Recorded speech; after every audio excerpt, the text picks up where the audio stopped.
Hello, good morning, and welcome to this Dawn Busters Taste Challenge. I wish I would have started 30 minutes earlier, but it didn't work out. Anyway, I have from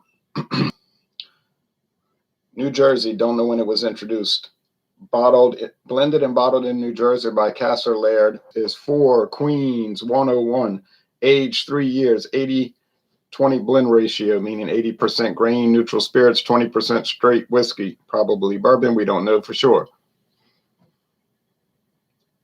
$11.99 for the 750 milliliter bottle at Martin Wine Cellar. The competitor, Gran Legacy, yeah. This big handle bottle was $10.99 with the CVS rewards card. It's a little more without, but I had the card, so I used it. Gran Legacy. There's a copper pot still in the shield, which they probably don't use a copper pot still. It's probably all, well, maybe for the straight whiskey, whatever, it has to be at least 20% straight whiskey. And there's a crown for some weird reason. I didn't know the United States was a kingdom, but apparently we are. And it's got the brown and black and gold color scheme, which Sazerac tends to use for their whiskey. Albertson's store brand, same color scheme. This is for CVS Pharmacy. In Louisiana, CVS can sell liquor. Many states don't allow drug stores to sell liquor, but CVS does right off the shelf. There's a liquor aisle. You can just grab a bottle. Some of the more expensive ones or ones that would be likely to be stolen, they have locked in a cabinet. BC's Beer Reviews. Good morning, Ron. Good morning to you, BC. Sorry for the delay. So it's got a plastic. It's a beautiful plastic bottle. Nothing like the thud of plastic. And it's got this filigree label. Like you can feel the little gold parts, the gold highlights are elevated. They're raised like some kind of raised plastic. Anyway, plain Jane. And what do you expect for a private label? Sazerac makes a lot of money from these private label things, I would assume. 4 Queens is a national brand, I guess, but you probably won't see it in your town. I thought it's an oddity, 101 proof American blended whiskey. That's so strange because they're almost always 80. I said, I gotta buy it, $11.99. They make Boilo with it in Eastern Pennsylvania. Nice built-in pour. It does pour nice. Now I got to give these pours, I got to give credit to these things. They pour so smooth and they don't dribble. So you got to watch it because if you're not paying attention, it'll just flow out. So these things are nice. Oh, so very nice. Just like last night, I think it's going to win. The 101 is going to win, or at least be detected. You'll know it's the 101 by virtue of the strength. It's going to be a more robust body and presentation because we're looking at 101 proof versus 80 proof. In other words, 50.5% alcohol versus 40% alcohol.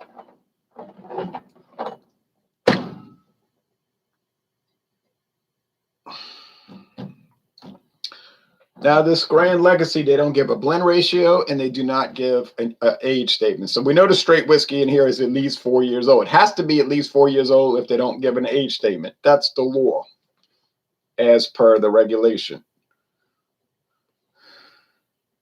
You say, well, a regulation is not a law. Right, but the regulation is made in pursuant of the law, which is various acts of Congress that give the Tax and Trade Bureau the power to regulate. Anyway, American blend, blended whiskey with natural flavors. Oh, natural flavors. You say, what are those? Probably blending sherry. If you read the Tax and Trade Bureau website, they say blended whiskey can be up to 2. I can't remember if it's 2 or 2.5% of the volume can be blending sherry. You say, well, sherry is a type of wine, usually fortified with brandy. It's true. But they allow it. Canadian whiskey can have up to, I think, 9.9% of the volume can be flavorings. But that's another story for another day. All right, here we go. See if we can. Okay, I've been mixing them up. They're both amber, so the appearance is not going to be a problem. No problem there with glancing at it and saying, "Oh, it's one or the other." So we have a Kentucky bottled version, a Kentucky bottled whiskey versus a New Jersey bottled whiskey. Now, when you think of whiskey, you think of Kentucky, right? Now, how many people, when they hear the word whiskey, New Jersey pops in their head, right? Right? Anyone? All right. Oh, we have some whiskeys made in Louisiana. Sure do. Are they famous? They sure are not. They might be good, though, because I never tried them, so I cannot testify to that. Oh, man, more corn.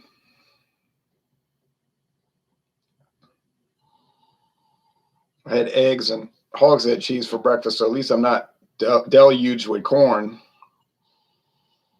James P. Madonna sent me a video where he was using Bob's Red Mill polenta, you know, the yellow corn grits, and he was making a special egg, sausage, and corn brunch. I thought that was very interesting. More corn and yeast here, like a yeast, like a bready yeast. Excuse me, my nose is itching. Is it sour mash bourbon that they're using in this? I get the feeling that it is, which is making me think this is the Grand Legacy, which is making me think they're probably using, since it's a 4-year-old age or longer, they're probably using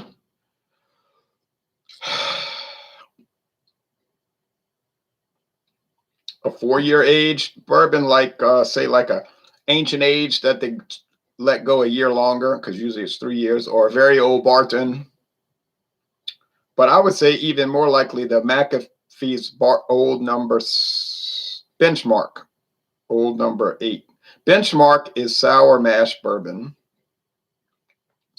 but it's usually a 3-year age. But doesn't mean they couldn't let some go in Rick House for a year longer to use for blending purposes, because it might give it more noticeable bourbon presence in the blend.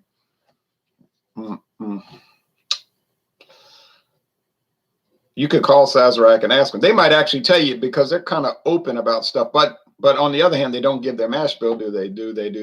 No, they don't. Do I pick up any wood here?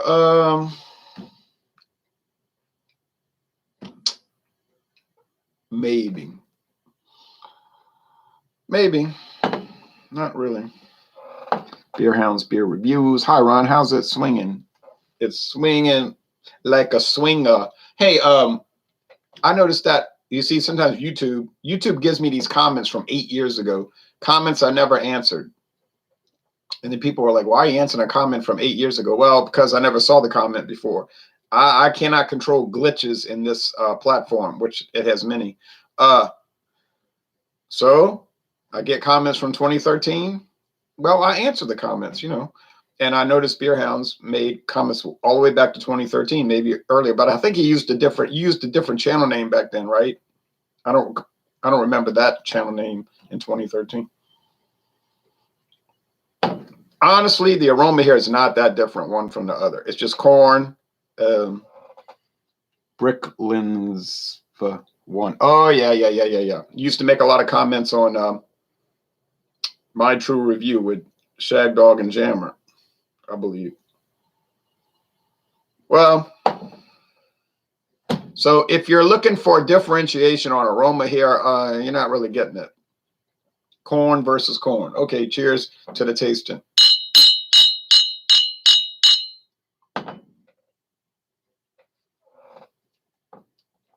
Yeah, we go way back, he says. They came to New Orleans one time and we hung out for 2 days. Then I went the year before in 2012, I went to Florida, and Shag Dog was working, but Jammer and I went all over and went to the Tropicana field to see the Rays. He wasn't really too interested in that, but he wanted to see the stadium, and he was very impressed. And but I could see he couldn't really concentrate on the game. Well, we just talked, you know. But I've been to that stadium many times. All right, that's another story. All right, basic. Now this one is mild, actually. This one tastes mild, And I don't recall the 101 tasting so mild. The 101, the Four Queens is pretty strong, like Wild Turkey. You say, oh man, Wild Turkey is so much better than 101 Four Queens because it's a straight bourbon and all of that. Yeah, I'm aware. But on the other hand, they're not that dissimilar.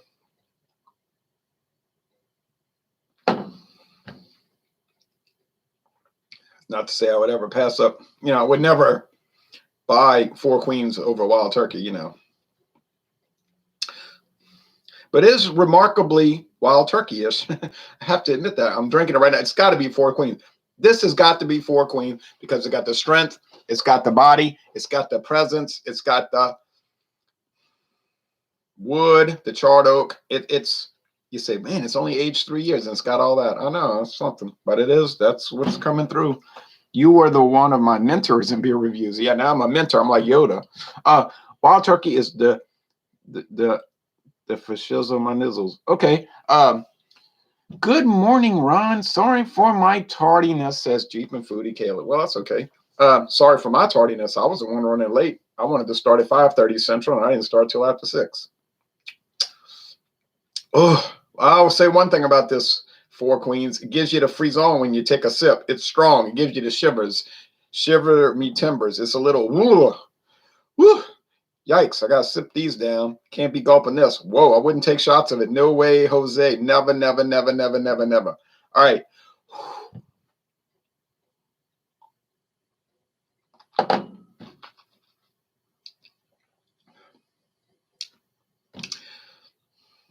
I don't know what the natural flavoring is. It's got to be sherry. It tastes like sherry. It tastes like sherry. If you never had sherry, there's almost no way to describe it.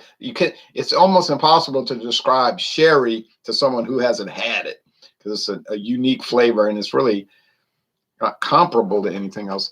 I'm gonna find a ride to Huntington Beach to get a power bowl. Okay. Power bowl. All right. Would I recommend Grand Legacy? Well, I mean, I'd recommend it in the sense that if you want to pay $10.99 and get a handle of a strange, cheap product, I mean, go ahead. It won't hurt you. It'll hurt you if you drink too much. But it's surprising in a way because when you see it and you think about it and you buy it, you think it's just going to be the nastiest thing on earth. So you just think, oh, it's going to be a nightmare, a living nightmare that never ends. Well, I can't say it is. You could come home from work and sip a little every day, and then be all right if you're not expecting too much. Now, if you're saying, I have to have the most exacting and fabulous whiskey when I'm sipping it. I'm very particular, and I must have the best. Well, obviously, you're not going to buy Grand Legacy because it would make no sense. So, I mean, there's no use even talking about that because that's apparent. Like, I don't have to explain that to you because you would know that by just having any kind of semblance of intelligence.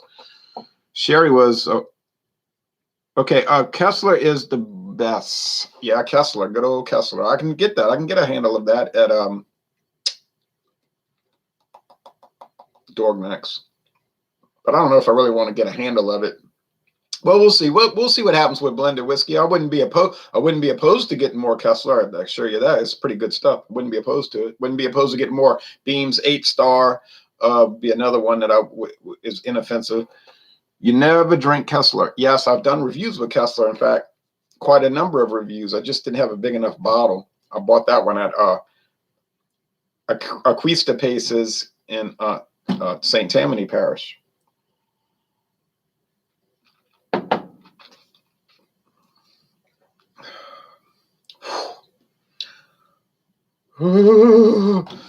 That is strong. Oh man, that's the Four Queens. We're gonna call it right now. Yep, that's it. I'm not a 101 proof guy, man. I can't deal with these high proof products. Now you might say you're weak, you're not a real man, be a man.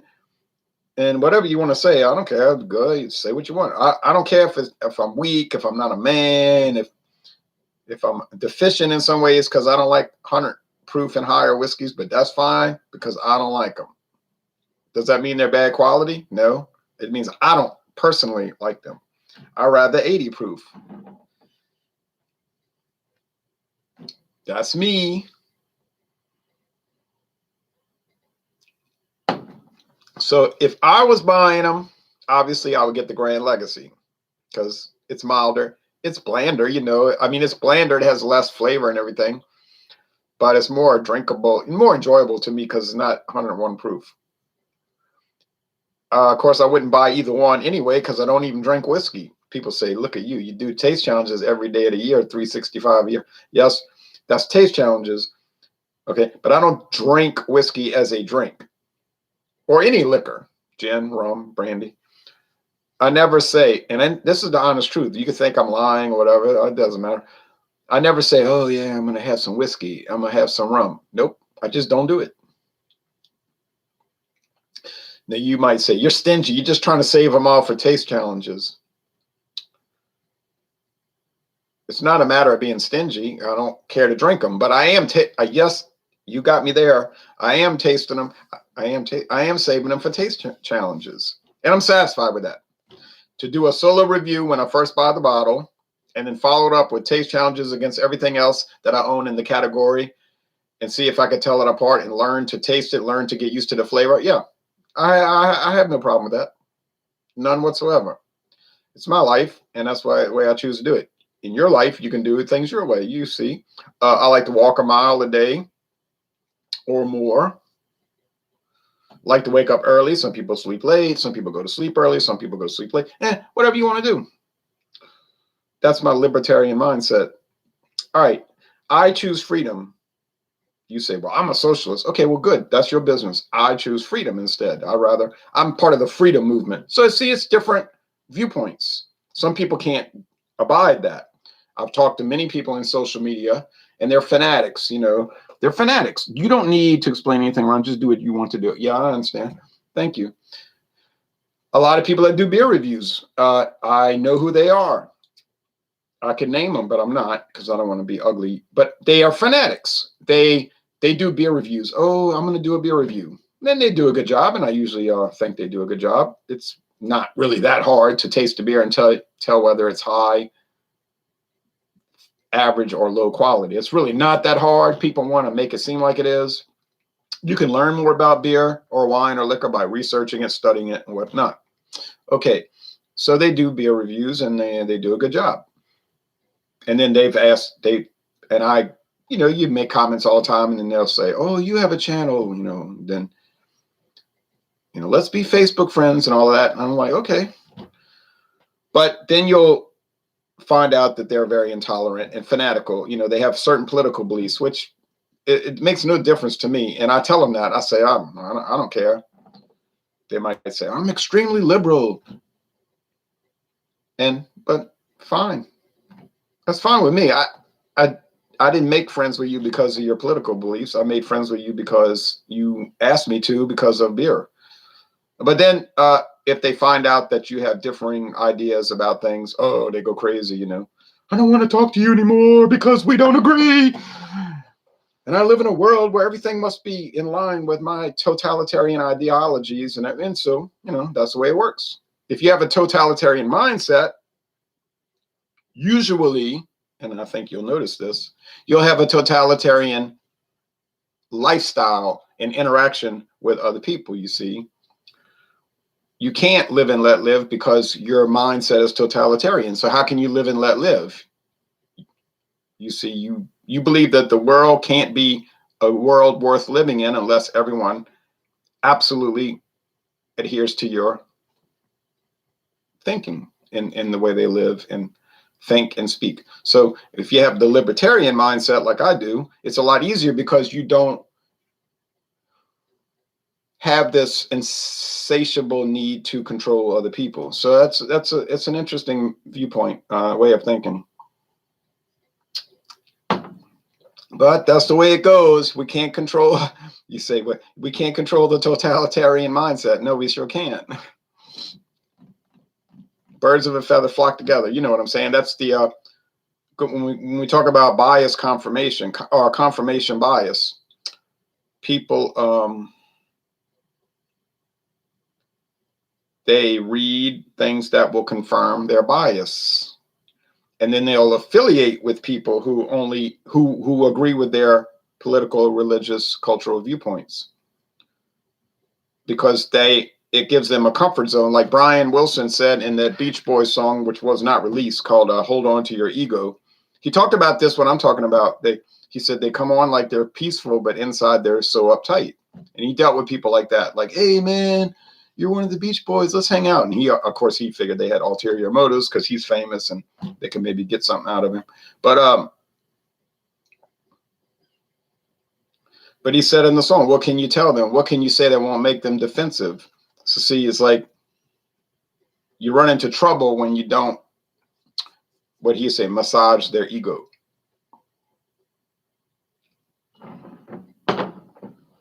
So it's, you understand. Give me verification, give me validation. That's what I want. I'm not saying me, I'm speaking in the voice of the other. Let me surround myself with people who will validate my cultural, socio-political, religious, or non-religious worldview. And so he said that, and they stay. And the song, if you listen to it, the song is really apt, even though it's 55 years old. It's apt to today's world. He said, and they stay in their safety zones. And we know people today, that's what they want to do, stay in their safety zone. And you might see on their channel, they'll do a hangout for 6 hours, 6-hour hangout. Who in the world would watch that? And they'll talk about, let's talk about politics in the beer industry. Oh, it goes on and on. But only if everyone is in agreement with the worldview. You see, everyone has to agree, you see. You know, oh, let's talk about founders. And then you see them one after the other, they'll line up. Oh, yes, I was very offended. Oh, yes, I was very troubled. Oh, yes, I was very offended. It meant so much to me. And they'll go on and on. I was like, what happened to the other viewpoint?